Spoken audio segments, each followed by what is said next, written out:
Enggak, kalau Pak Sahabat nggak mau diskusi, aku turunin. Soalnya ada Muslim yang mau diskusi, Pak. Iya. Gimana, Pak? Oke, Cari oke. yang Cuman skala pesan ustadz aja. saya, Bang. Skala Pesan saya ustadz kepada Bang yang tahu Os, betul pada tentang teman-teman saya yang sejarah. ada nih, Jadi kalau Kiamat, mau Bang Os. pelintir-pelintir ya nanti saya pun bisa meluruskan. Kalau Nggak ada cuma imani pelintir, saja Bang, ya. susah. Oke, Kiamat. oke, oke. Pak Kemat, diam dulu, Pak Kemat. Oke, kenapa Pak Sahabat? Seharusnya Bang Os itu harus gentleman, Bang Os. Apa Loh, yang di Harus gentleman. Tanya sama Farhan. Saya adil nggak? saya Tanya sama deal. Mican, saya adil nggak? Tapi Saya tadi juga di mute kok tadi. tapi seharusnya Abang ini Hos kan- itu ada kalau ada kesalahan kiamat itu harus ditekan, nggak boleh, nggak harusnya orang. Ini namanya diskusi, Pak. Iya, abang juga ke Biar- room sebelah, ke room muslim. biarkan Silakan Kiamat ngomong dulu berbicara 5 dengan mereka, menit. jangan bahas Alkitab gitu Setelah loh itu bang. Bapak mau dia framing segala macam, bebas dia, udah biarin. Nanti Bapak Silakan kasih penjelasan bantah 5 kalau menit memang itu. salah, Nah, gitu. bantahnya di mana? Nah, nanti gitu Bapak nanti soal masalah Kristen, Bapak tanya kan 5 menit kan. Nah, kita juga diem. Nah, nanti Iya. Kiamat yang Bang Os itu dalam Al-Quran dan hadis Saya- itu nggak bisa bentar, kesimpulan saya sendiri nggak gitu. pakai framing ya. itu kan Saya bahasa hanya Abang membaca Kiamat. tekstual. berarti Bapak Saya nggak bisa tidak jadi pakai diskusi, Pak. framing. Saya turunin dulu deh, ya. Oke. Maaf ya, Pak ya. Bang oke, silakan jalan-jalan dulu ke room muslim ya bang ya. Baru kesini lagi kembali. 5 menit ya. Silakan lanjut Bang Kiamat dengan Bang Zahri. Tadi Oke. masih ada ya berapa? Bang Kendi, moderator bang. Ya oke. Itu si Matthew. Bang Kendi silakan, saya Bentar, moderator. waktu saya langsung ini loh. Ay. 5 menit waktu saya ini, Mat. Loh, tadi saya masih ada 2 menit, 3 menit itu loh. Iya, Mas ya, ya, Kok ya. bisa langsung mau Ya. dipotong-potong? Iya, Jangan gitulah. waktunya Pak Kemat masih ada 2 menit, betul. Iya, 2 menit berapa tadi? 2 menit 2 atau 3 menit? Aduh, Bentar 3 ya, menit. bentar. Bang, Kok ini Saya kurang? tunjukkan. izin. 2 menit Bang lebih Os, lah. jadikan saya moderator. Bang Kendi.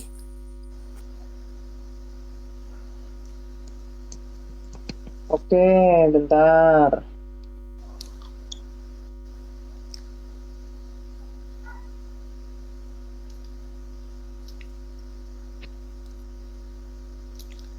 Ya.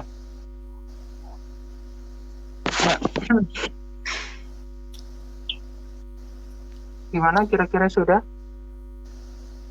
Ya.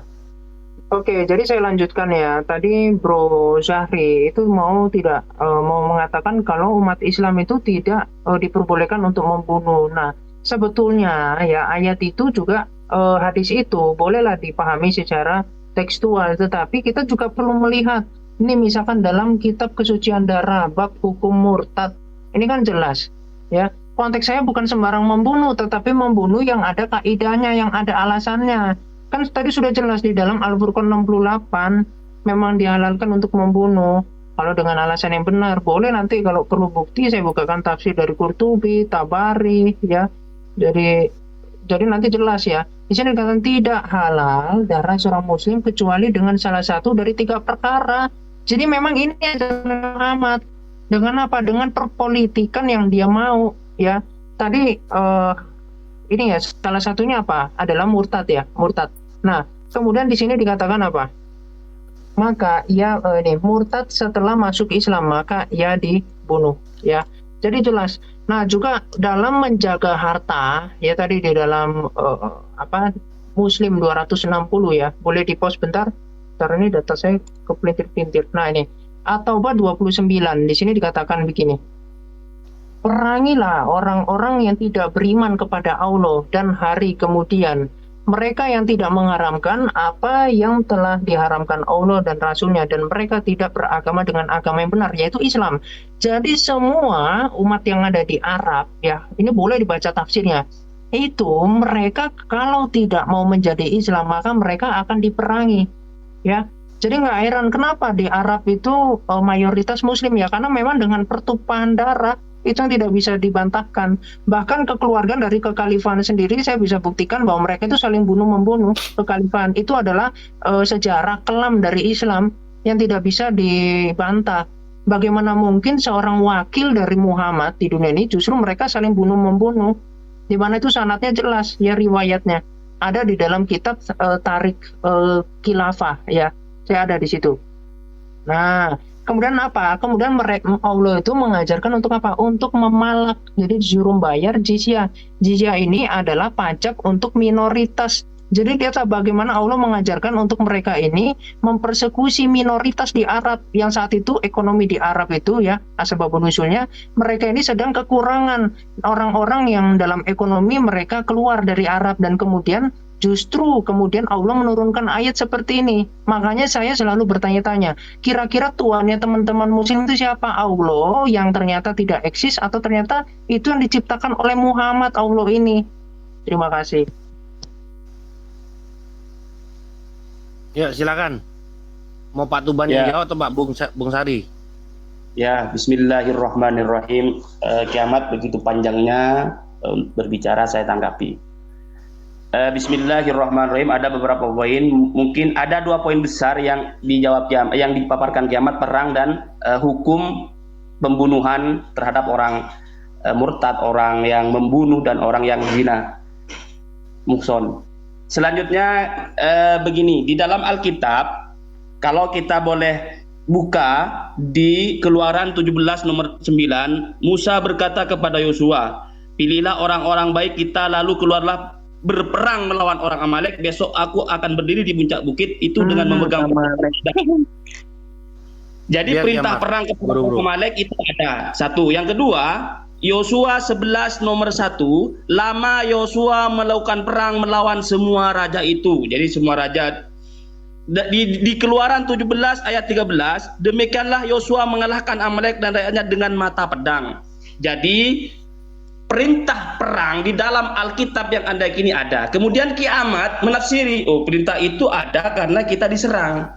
Itu juga terjadi di dalam Islam. Jadi begini, penyebaran dakwah Islam itu disebarkan dengan damai, tetapi dengan mewaspadai terhadap gangguan orang-orang kafir. Saya perlu tegaskan, fakta yang terjadi, setiap ajaran yang dibawa oleh Nabi itu selalu ada pengganggu, baik itu penguasa seperti Fir'aun dan Abraham dengan Najarab Namrud. Jadi setiap Nabi itu menghadapi kekuasaan otoriter yang mengganggu dakwah mereka. Dan ini juga dialami oleh Islam. Kita lihat sendiri penyebaran Islam pertama kali itu dengan damai. Kemudian penyebaran Islam kepada raja-raja di sekitar kepada Kekaisaran Bizantium, Persia itu dengan surat. Kemudian kenapa kok meletus terjadi peperangan di dalam Islam? Itu sebabnya karena ada gangguan.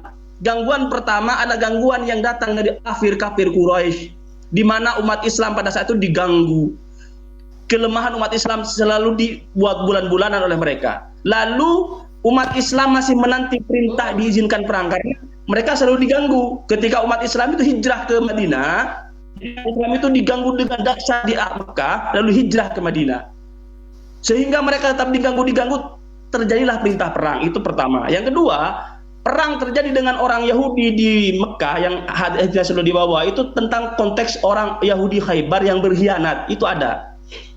Jadi perintah perang kepada orang Yahudi Khaybar itu lantas ada. Kemudian dalam konteks damai, saya sudah jelaskan tadi hadisnya tentang hadis Bukhari nomor 6403, dikatakan kita haram membunuh kafir yang sedang damai dengan kita. Jadi konteksnya jelas di dalam Islam. Ada konteks damai, ada konteks diserang. Ketika diserang maka perintah perang itu ada, dan itu ada sejak zaman Nabi Musa. Nabi Musa diperintah perang ketika ada gangguan orang-orang kafir pada dakwahnya. Nabi Muhammad juga diperintahkan melawan orang-orang yang mengganggu dakwah Islam. Baik itu di kalangan orang-orang kafir Mekah di Arab ataupun gangguan dari dua raksasa. Karena pada saat itu umat Islam menghadapi bangsa Romawi yang terkenal begitu. Kita tahu bahwa dakwah atau ajaran Yesus itu kan diganggu oleh orang-orang Romawi dulu. Jadi orang Romawi terkenal memang seperti itu. Jadi perintah perang dalam Islam jelas konteksnya dalam konteks apa. Memang ada perintah perang. Nah, perintah perang itu kepada Nabi Muhammad itu ada aturannya. Nabi Muhammad kalau umirtu, hadis yang dibawa oleh kiamat tadi, betul ada perintah perang, tapi ada konteksnya. Ketika diperintahkan perang, maka perang itu harus sesuai dengan hadis Bukhari nomor 24. Bagaimana bunyinya? Umirtu an uqatilan nas. Ketika Nabi Muhammad diperintahkan untuk memerangi manusia karena ada gangguan kafir harbi tadi, konteksnya adalah kafir harbi, maka itu tidak boleh terjadi ketika yang diperangi itu bersaksi asyhadu alla ilaha illallah, tidak diperangi. Ketika tidak diperangi ya seperti orang-orang Amalek, di mana orang-orang Amalek ditumpas habis oleh Yosua dengan mata pedang sebagaimana perintah Musa. Perintah Musa dapat perintah dari siapa? Di Yosua 11 nomor 15, seperti yang diperintahkan Tuhan kepada Musa, demikianlah diperintahkan Musa kepada Yosua. Apa perintahnya? Berperang dengan pedang. Itu yang pertama. Yang kedua, tentang ayat membunuh. Kiamat, betul, di Islam itu ada namanya hukuman setimpal, orang bunuh dibunuh. Pemerintah menetapkan hukuman mati itu biasa karena hukuman setimpal.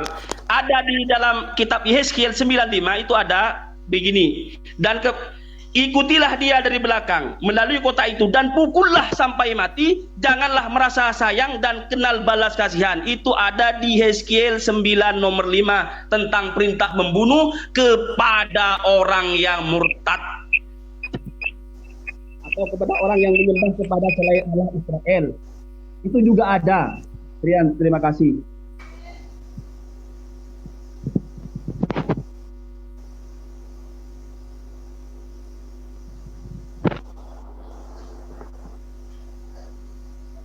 Ayo, sudah bisa closing statement? Belum, masih lanjut, bro. Udah habis dia. Lanjut ya, karena memang datanya dia cuma mau melintir-melintir begitu doang.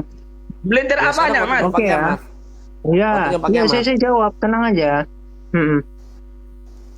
Oke, tadi tentang bangsa Amalek ya. Itu sebetulnya sudah saya jelaskan. Ya, sudah saya jelaskan. Cuman sepertinya Bung Zahri ini cuman mau menyesatkan umat-umat Muslim. Kalau Alkitab, Bung, kalau Anda tidak terima dengan perjanjian lama, Anda debat aja sama orang Yahudi yang mereka itu tidak mau menerima kehadiran dari Mesias. Nah, di situ Anda harus tahu ya.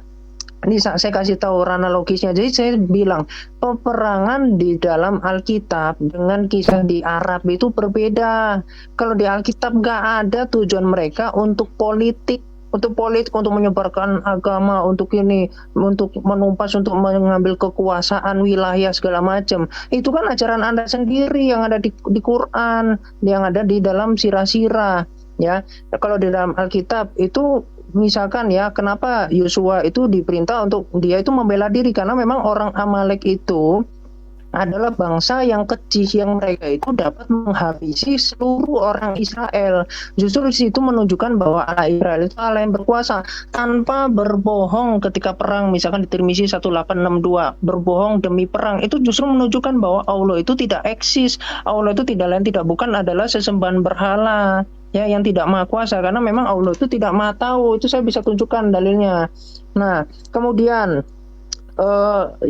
ya itu tadi. Kemudian kenapa pertanyaan kenapa perperangan itu terjadi? Gini, saya kasih analogisnya. Pertama, manusia diciptakan dengan free will, bukan dengan takdir seperti di Quran surah 64 At-Takabun ayat 2, di mana manusia sudah ditakdirkan yang mana yang masuk surga, yang mana masuk neraka. Itu kan ke dalil Anda sendiri, yang mana Allah itu ternyata ditujukan tidak adil. Bahkan Allah antara kulit putih dengan kulit hitam aja Allah rasis. Itu saya bisa tunjukkan datanya ya. Jadi dari hukum moral, ya, hukum moral itu apa? Yang mengandalkan indera-indera, seandainya Anda dipukul maka itu sakit ya. Itu sebelum hukum Taurat. Kemudian hukum Taurat, barulah kemudian hukum kasih. Nah, pertanyaannya, kenapa di waktu hukum Taurat itu terjadi hal-hal seperti itu? Tapi di dalam 10 hukum Taurat, dalam Ulangan 20 jelas, di dalam Keluaran 20 jelas dikatakan jangan membunuh. Ya, tetapi ketika bangsa Israel yang mana dia itu dipersiapkan untuk hadirnya Mesias, tetapi dengan naturalnya memang Tuhan Allah itu di dalam kekristenan dia tidak mendesain sistem takdir. Seandainya kecelakaan itu saya bisa tunjukkan bahwa bayi cacat pun itu diciptakan oleh Allah. Di dalam Mohabi itu, di dalam riwayatnya dia mengatakan begitu. Nah, tetapi dalam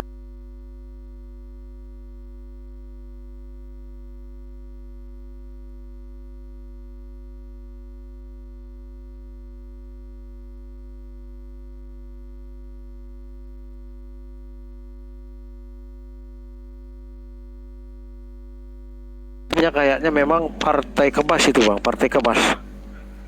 Ingat nggak itu salah satu pimpinannya yang ini juga Tapi saya suka sih partai-partai yang maksudnya ideologinya itu jelas, jadi arahnya itu kelihatan kemana. Jelas apanya? Melambai. Sekarang saya tanya, udah ideologinya partai itu ideologinya apa? Maksudnya? Jawab. PSI. Kamu tadi kan ideologinya jelas, ideologi PSI apa? Dia lebih mengarah ke sekularisme dan nasionalisme.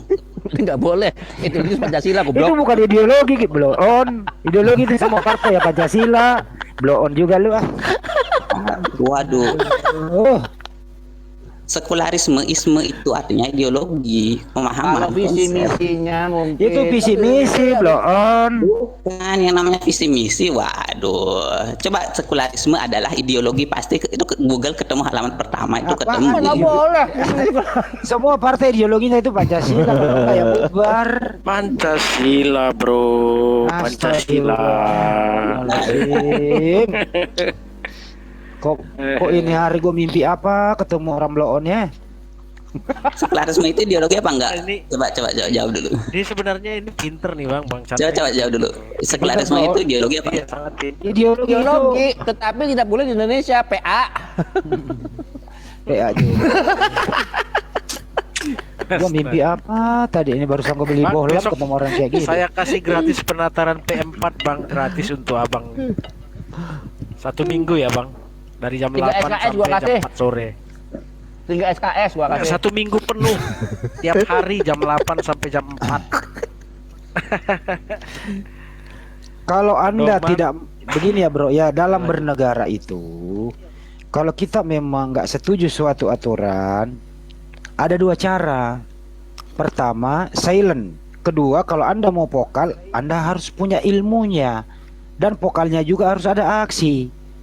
Gitu loh, Anda ini nggak setuju sesuatu aturan, tapi Anda vokal, ilmunya PA. Jadi kagak nyambung. Benar loh. Ini kesalahpahaman ya, bahwa merasa bahwa hanya orang-orang yang cerdas kemudian boleh bersuara.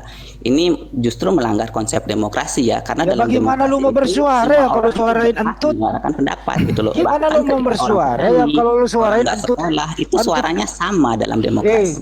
Bagaimana lu mau bersuara yang lu suarain entut doang, lama-lama juga menceret. Kan orang cuma ketawain lu. Weh, makan weh. Ya makan ya. Masa ketawa atau enggak kan enggak. Bang.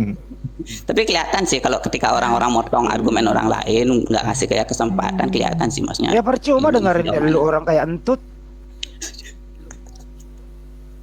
Akibat menuhankan anak orang ini. Lagi lu Balik ke topik bang.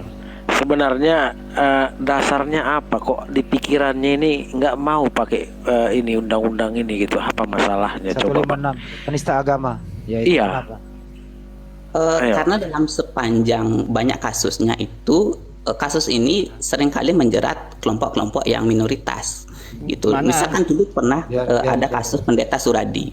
Pendeta Suradi itu menyebarkan video-video mengkritik ajaran Islam, tapi disebarkan lewat jaringan tertutup. Maksudnya video-videonya disebarkan secara rumah, door to door, dan ke sesama rumah Kristen. Tapi kemudian videonya itu menyebar, kemudian Pendeta Suradi itu kemudian dihukum. Nah, sebaliknya Tar dulu, yang ada- melaporkan siapa? Yang melaporkan siapa? Suradi itu. itu komunitas Muslim, saya lupa Siapa namanya? Pendeta, coba aja Pendeta Suradi itu Ya kasusnya paham, tahun saya 2002. Suradi itu bukan pendeta dia. Siapa yang melaporkan? Pendeta Suradi kasusnya Siapa yang 2002. melaporkan? Siapa yang melaporkan? Misionaris bang, misionaris. Misionaris dia. itu. Orang China Tapi dia sekali itu. mengklaim diri sebagai pendeta. Dia Ini melarikan diri kok, ditangkap di garasinya. Udahlah, aku yang nangani itu. Kenapa? Siapa yang melaporin? Ayo. Suradi itu siapa yang nangani? nggak tahu bang. Bentar. Ya udah diam kalau nggak tahu. Percuma lu ngomong. Lah, kok di- Kalau mau kamu gi- mau ngomong saya itu mestinya tahu atau tuntas. tidak, Kamu tidak nggak tahu ada apa-apa hubungannya dengan ngomong. esensi dari diskusi kita ya bang Hendy. Enggak, orang ngomong itu ngerti gitu loh. Tapi kamu Apa saya ngomong perlu nggak tahu ngerti. siapa yang melaporkan, siapa hakimnya, siapa pengacaranya? Itu nggak Bukan relevan dengan begitu. diskusi. Ya tapi kamu nggak ngomong. Mestinya itu dia bahwa Diskusi saya itu harus sesuai dengan relevan. mendengarkan Pertanyaanmu itu nggak Pendeta relevan. Suradi itu dilaporkan karena begini. Tidak memenuhi unsur tapi dipaksakan. Begini. Begitu dong kalau bicara begitu loh. Tidak mungkin itu sampai P21 sampai ke pengadilan kalau unsurnya tidak memenuhi syarat, 2 alat bukti cukup. Nah, kalau kamu sebagai pengacara yang handal, ya kenapa kamu nggak dampingi dia? Pra peradilan kek, kan bisa sebelum P21 pra peradilan. Ya, yang lu pra peradilan kan adalah penangkapannya, prosesnya dia menjadi tersangka supaya dia bebas gitu loh. Kalau kamu nggak ngerti beracara, mending kamu entut aja deh. Oke? Entut aja, entut. Oke? Mending diam. Nggak ngerti apa-apa kok ngomong melulu. Apalagi yang melaporkan? Dia merasa mengerti, coba jelaskan dong. Gimana kasusnya itu? Ya kasusnya sekarang udah diputus kan? Selesai. Udah didakwa. Oh, dia pernah di penjara itu. Hah? Dia pernah di penjara itu. Ya udah. Udah namanya udah diponis, diputus ya di penjara belum, masa dibebasin. Menurut pandangan Bang menurut Bang Handi yang merasa pintar ini, coba dijelaskan itu kasusnya gimana. Saya juga pengen tahu sebenarnya bagaimana sih kasus video pengkritikan terhadap ajaran Islam yang disebarkan secara door to door itu kemudian bisa menjadi sebuah pasal penghinaan terhadap agama. Aduh. Gimana sih? Itu video penghujat Bang, bukan ini penghujat, videonya menghujat. Itu tapi kan ini saya jelasin. Yosep Suryadi itu ya tersangka kasus penodaan agama, ditahan polisi pada tanggal berapa? 15 Desember tahun 2021, udah lama itu. Penyidik. Oh, bukan. Ini Suradi bin Abraham, Bang, tahun 2000. Wah, beda kasus berarti ini. Siapa namanya? Suradi bin Abraham. Coba kamu jelaskan Suradi bin Abraham. Yang mana orangnya? Coba kamu ceritakan kepada saya. Coba googling. Itu kasusnya tahun 2000-an. Ya, coba jelaskan kepada kami. Suradi bin siapa namanya? Suradi bin Abraham. Bin Abraham. Ya, coba. Ya, nama baptis sih. Nah. Saya perlu googling juga tuh. Ya, googling dulu. Supaya kamu. Satu lagi Bang, googling juga Udin bin Abraham. Abraham bin Moses. Iya. Saya Suradi bin Abraham nggak ada di Google kosong. Coba ya, Suradi bin Abraham. Nama baptis itu Bang Indi. Ya, nggak ada ini ya. Oh, fatwa mati untuk toko permutaran Suradi kali ya. Coba lihat dulu ya. Ya, Suradi itu kalau nggak salah. Tapi nggak ada bin Abrahamnya loh. Coba lihat dulu ya. Gua bantu lo. Nggak ada bukan? Mungkin di Google-nya Pak Chandra aja yang ada Bang Edi. Abraham. Enggak, itu kasusnya lama, kasus 2000. Ini. Hukuman mati 2 pendeta sudah dilaksanakan.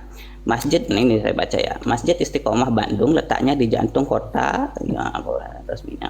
Fatwa mati. Jadi dia tuh pernah difatwa mati oleh oleh Forum Ulama Umat. Kok ulama yang fatwa mati gimana sih? Kamu emang ulama pengadilan? Forum Ulama Umat. Jadi itu sebuah komunitas, mungkin LSM ya, sebuah lembaga silaturahmi antar tokoh umat dan dia kasus apa, ditahan di mana, terus disidang di mana coba? Kasus apa, ditahan di mana begitu? Coba. Nah, jadi tambahin Bang, banyak kasusnya itu yang nggak jelas, yang nggak tahu di mana, nggak jelas dimunculin. Coba yang ini banyak di searching aja gitu. Ya, supaya jelas gitu. Suradi bin Abraham itu. Ben Abraham, saya ketik di bawah ya. Ya, Suradi bin Abraham itu ditahan di mana, ya? Terus kemudian disidang di mana coba? Polda mana yang nanganin? Pasal apa? Coba cari dulu. Pasal waktu itu penghinaan agama memang. Iya, cari dulu namanya di mana. Kok nyari di Google-nya kosong. Google-nya kosong.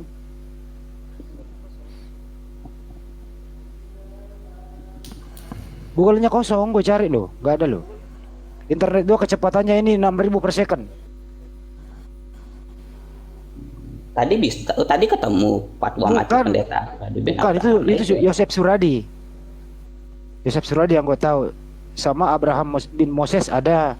Kalau Suradi bin Abraham baru denger nih hari ini nih. Kayaknya ilmu baru nih. Mana coba. Langsung gue telepon nih. Polda mana? Langsung gue telepon. Bener nggak pernah ditahan di sana? Ayo buruan, cepatan. Saya kasih linknya di bawah ya. Gak usah ngasih linknya, lu yang nyari. Oh, Lu biar kok kasih jelas link dan ke orang? kelihatan tipu-tipu, Bang. Lu kan lu punya internet di rumah, ngapain? Lu buka aja di situ baru lu ngomong. Enggak, biar kalian juga bisa baca sendiri gitu. Nggak usah, gue percaya lu. Oh, enggak. Enggak, gue Namanya- Google-nya beda Bang Kayaknya Endi. ada karena skeptis, Bang, jadi saling. Suradi Ben Abraham itu orang mana sih? Orang Bandung dia. Orang Bandung gitu. Gereja apa? Nggak tahu. Oh, nggak tahu.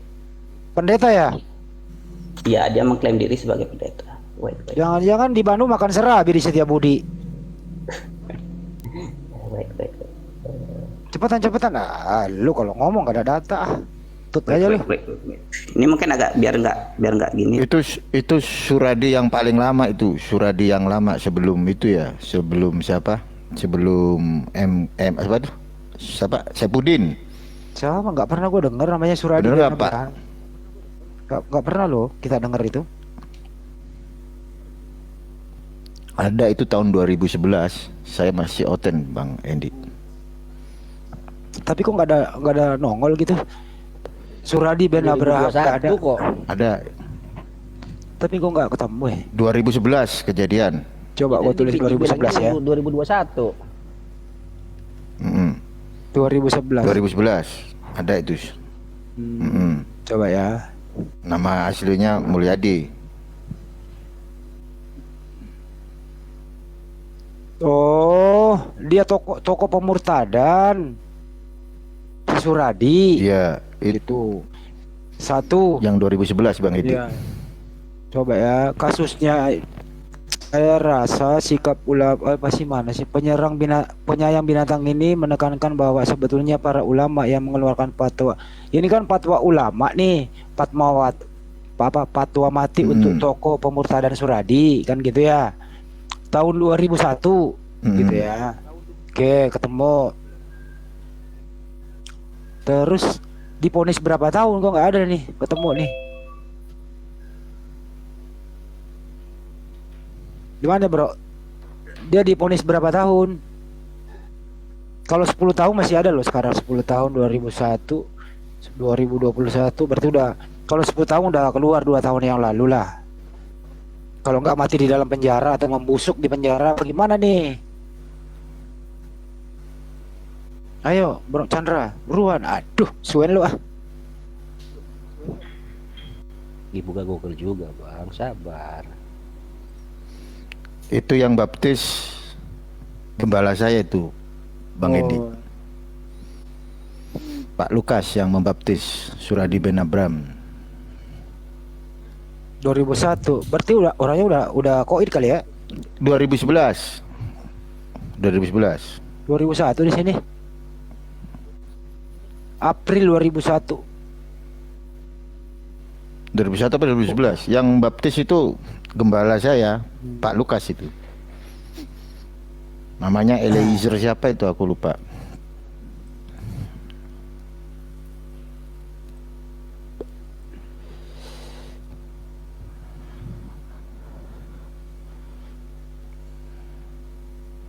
Gak ada itu doang, gak ada. Yang pernah kabur ke luar negeri ya, Pak Chandra ya? Pak Chandra? Oh, Pak Chandra juga googlein tuh. Itu yang baptis Pak Lukas itu gembala saya. Kalau Suradi Ben Abraham, Eliezer namanya. Tapi intinya di sini kenapa sih orang itu kalau udah tersentuh hukum selalu dia begini nih? Kok kami minoritas kok selalu disentuh hukum ya?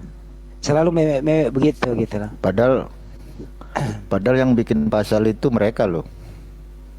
Ya iya. Terus kedua pasal juga penistaan kan itu kan Saipudin Ibrahim bukan muslim loh yang laporin si Udin itu. Kristen loh yang laporin si Udin. Anak Batak itu nggak ada yang laporin loh. Kalau Gratia Pelo ya 9 bulan yang lalu memang kan ada yang laporin. Lama kita bersabar. Alhamdulillah kan selesai juga kan. Nah tuh kan bener kan, Suradi Eliezer Ben Abraham sudah wafat dikubur di luar negeri. Kabur. Itu yang baptis Pak Lukas, gembala saya.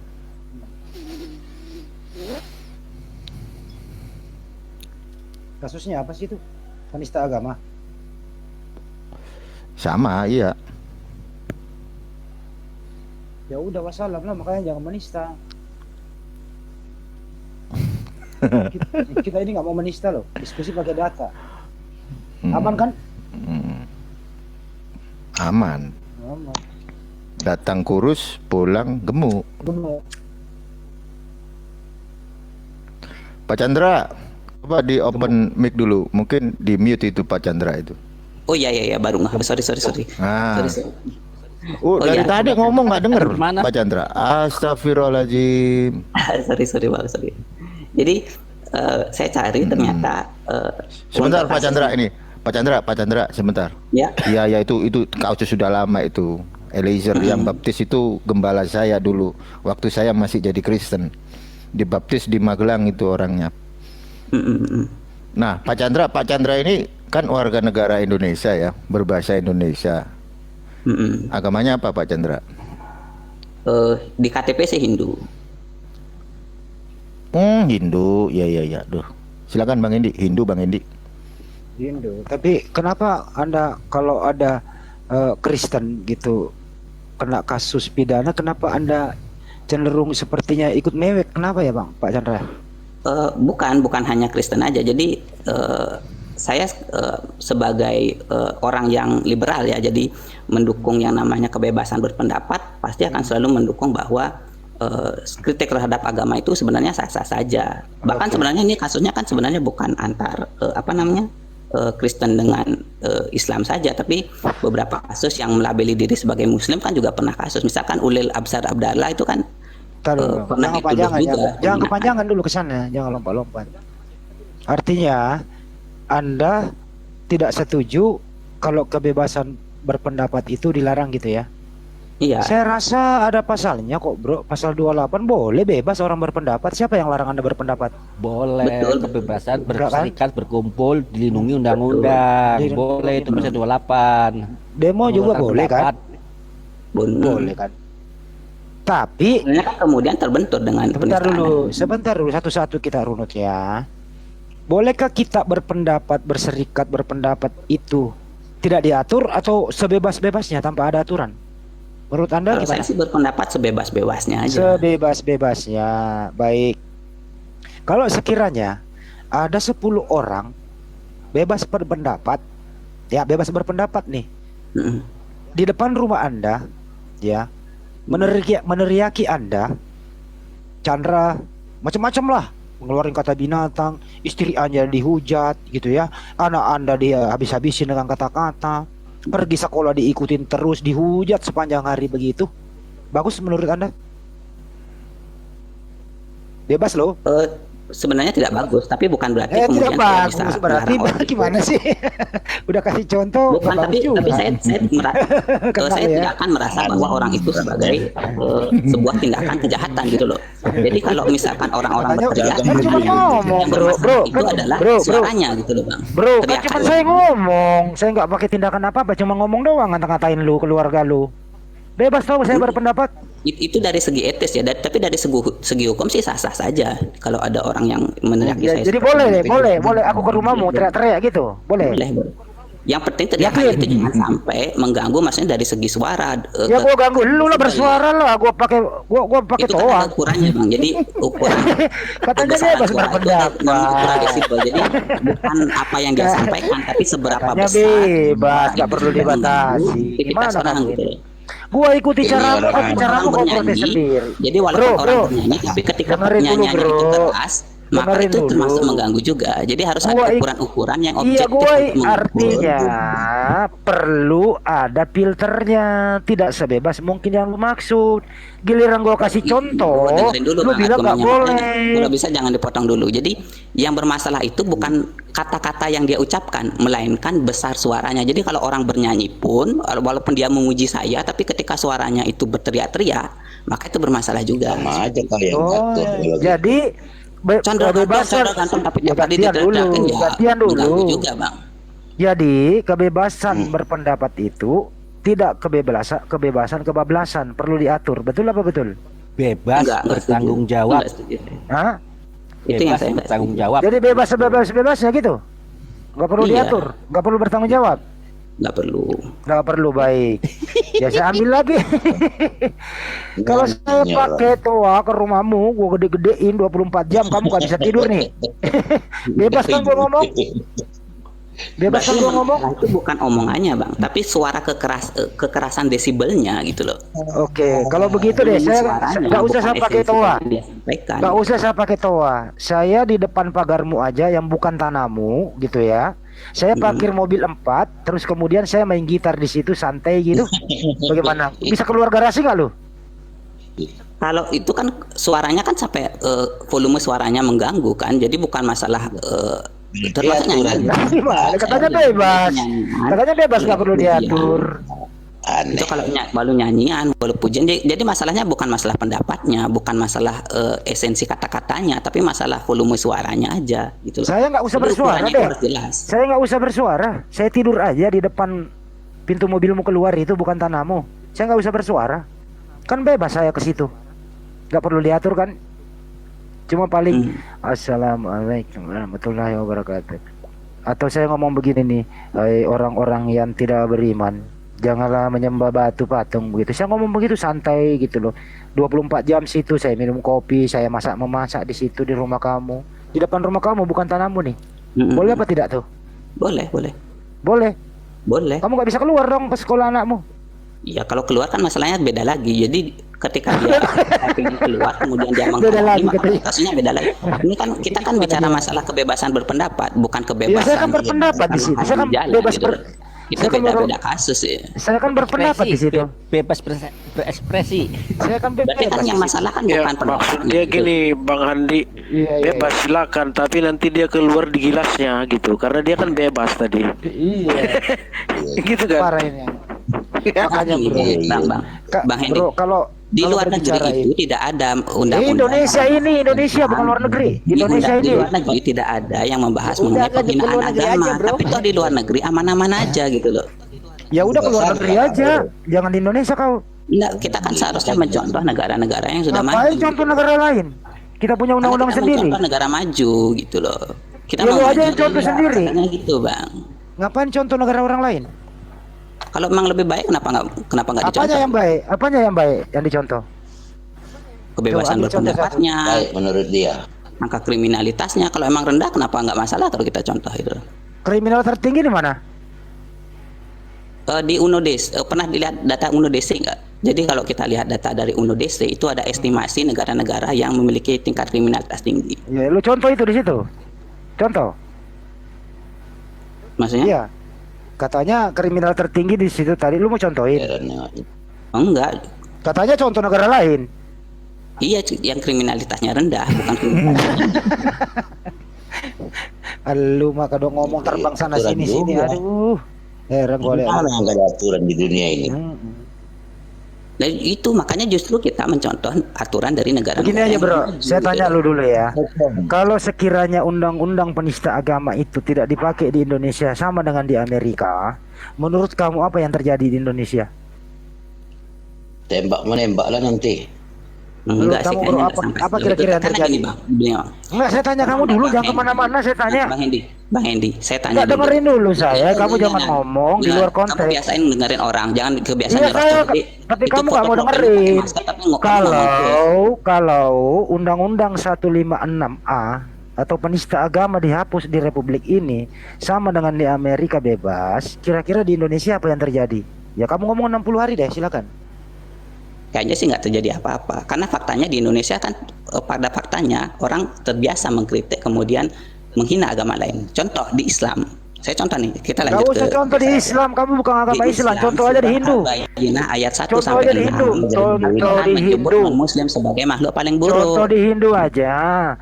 Bagaimana kan kamu Hindu nih? Contoh di Hindu coba. Contoh di Hindu bagaimana? Silakan. Jangan ke Islam. Contoh di Hindu. Agamamu sendiri lu contohin. Itu ada banyak ustadz tokoh-tokoh. Contoh di Hindu. Lain, tapi toh faktanya mereka tetap hidup. Contoh di Hindu aja. Kenapa kamu tidak mau mengambil contoh agamamu? Kenapa? Karena di Hindu tidak pernah menghina agama lain. Emang ada tokoh Hindu yang menghina agama lain? Ya udah kalau begitu lu diam. Ya udah, berarti kan nggak bisa ngambil contoh, gimana sih Nah logikanya? kalau saya bebas nih. Tapi kalau saya ngambil contoh ulama, saya Dengerin bisa. dulu. Ulama yang Saya menghina agama lain, bebas saya bisa. begini.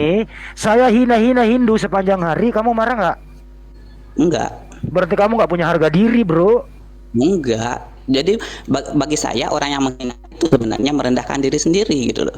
Nggak perlu ditanggapi serius kayak orang Jadi gila aja. nggak perlu diproses Lu hukum. marah terhadap orang Nggak gila kan perlu. enggak? Nggak perlu. Nggak perlu. Ya, Bahkan kalau ketika ada orang kalau kayak orang gila ngomong nggak perlu ditanggapi serius, ketawain aja. yakin, yakin, yakin aman. Yakin. Kamu mau ketemu saya?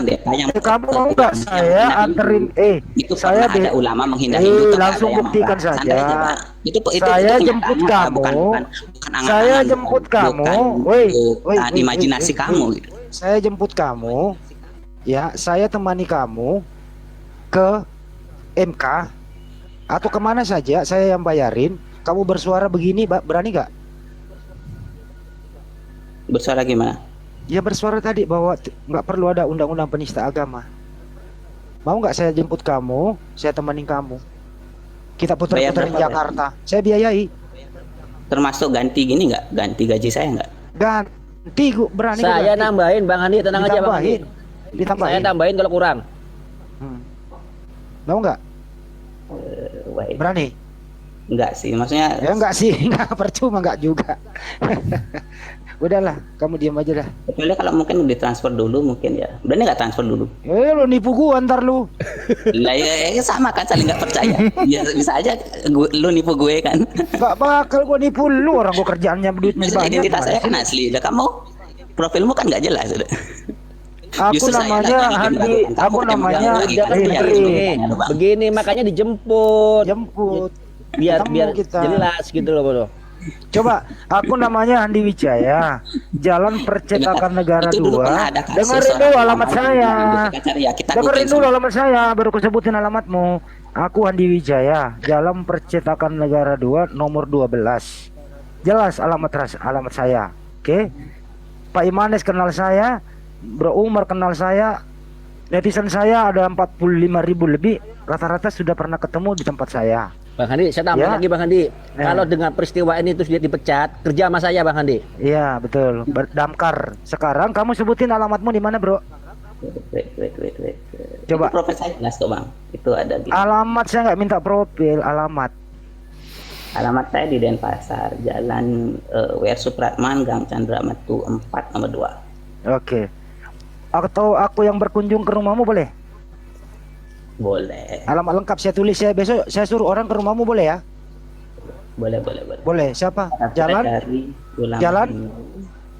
sebutin. Oh, tadi sudah saya sebut. Ulang. Cek kecil suaramu, semangat. Jalan. Saya suruh orang ke rumahmu besok. Saya banyak teman di Bali.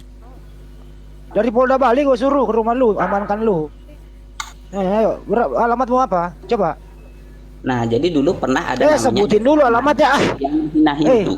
Alamat dulu, alamat. Dan Mawati. Alamat lu dulu apa? Alamat Abdul Aziz. Alamat sebagai mantan Hindu. Alamat diulang dulu alamat. Ustaz Abdul Aziz ini kemudian dulu alamatnya. Pernah dilaporkan alamatnya dulu, kamu tadi ulang dulu alamat kamu, diulang dulu alamat kamu, diulang dulu alamat kamu, diulang dulu alamat kamu, diulang dulu. Saya mau tulis jalan apa tadi? Betul, ngerti ya, pakai alamat itu yakin nggak kamu nggak bunuh orang? Lo kok saya bunuh orang? Emang saya pernah bunuh orang? Enggak sih, masalahnya dulu pernah ada kasus seseorang yang pernah dibunuh loh. Pernah ada dulu di Bangladesh. Jadi orang Bangladesh lagi dibawa-bawa. Kalau ke Bangladesh ke India dong. India Bang. Sama itu. Kalian kan ideologinya sama. Ini kok ke Bangladesh sih? Suruh ke India Bang. Masalah kalian kan ideologinya sama Bang. Ya sama-sama menghalalkan. Yang waras yang mengalah. Bagi orang yang mengkritik agama lain kan gitu. Bang Umar, bisa nggak ini orang disembeli aja ke bawah? Nah kan. Bahasanya aja gitu. Bisa. Gak ada ilmunya. Gak ada ilmunya, percuma. Bangladesh dibawa-bawa. Iya. Gak mau bawa India yang melarang jilbab Bang. Ya, di India kayak apa? Jilbab dilarang-larang sampai dipukul-pukul. Bangladesh kok Bangladesh dulu, ada apa di Bangladesh? Sebut alamat tadi kecepatan, gue mau nulis susah. Bener kalau dia gue tahu alamat aslinya gue tengok. Bener nggak gue suruh cek gitu loh, ada nggak alamat ini? Bener. Gue di Bali banyak temen. Nggak sombong juga sih, tinggal nyuruh orang dapat itu dalam waktu besok. Malam ini juga bisa. Cepet. Nggak berani dia, gemeter dia nyebutin alamatnya. Masalah Takut pekerjaan. Lupa kerjaan. Ya Pak Imanes bisa nampung kok. Tinggal ngechat damkar bisa kok itu. Atau ngumpulin TPA kan aman-aman TPA ya. Suruh narik seling, Ya. Bang. Seling bisa. Atau Bang Ucok kali menerima dia karyawan nggak Bang Ucok?